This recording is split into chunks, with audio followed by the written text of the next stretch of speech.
Welcome back to the Alien Spaceship Talk Show podcast. And in case you're just joining us, you're listening to the Alien Spaceship Talk Show podcast with Emmy Hikins and Trevor. And to find that she really explored her boundaries and sort of broke them down.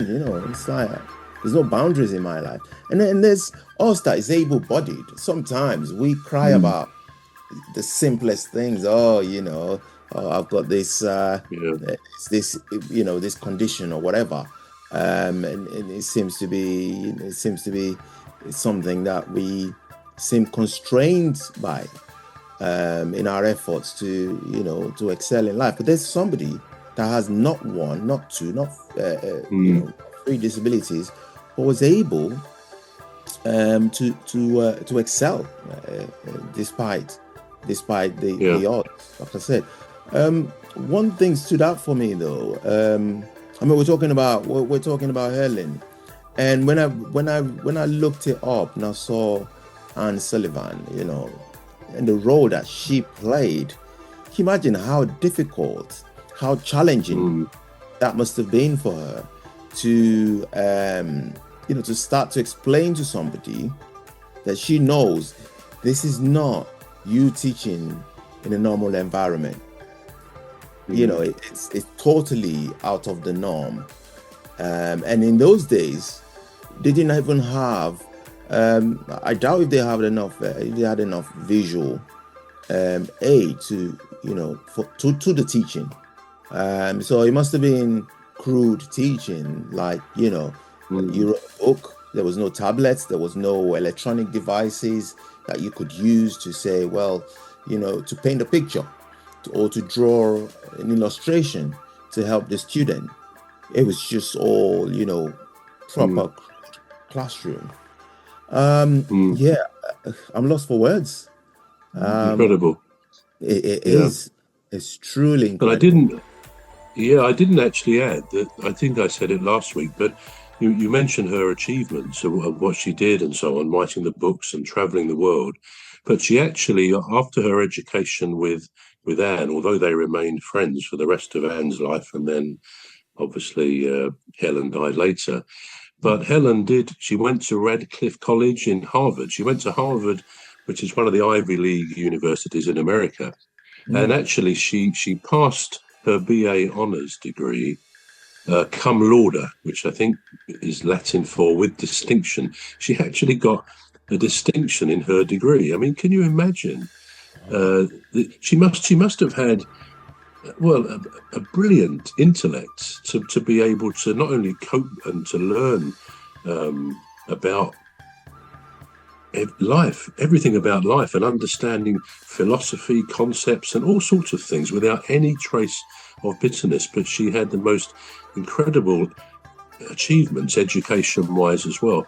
And I don't know about you, but I think it's another great story is the story of Anne Frank, the Jewish girl who was hidden with her family in Amsterdam during the war because they were Jews and they were being hunted by the Germans.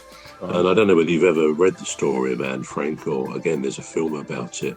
It's a most incredible story. She was a young girl, I think, of 13 when she went into this hidden part, this annex in a house in Amsterdam, and she kept a diary, very well written.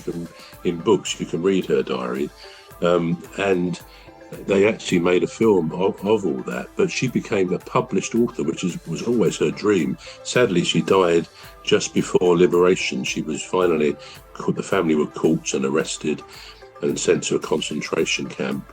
Her father survived, and it's perhaps a story we'll look at in another week. I don't think we've looked at it before.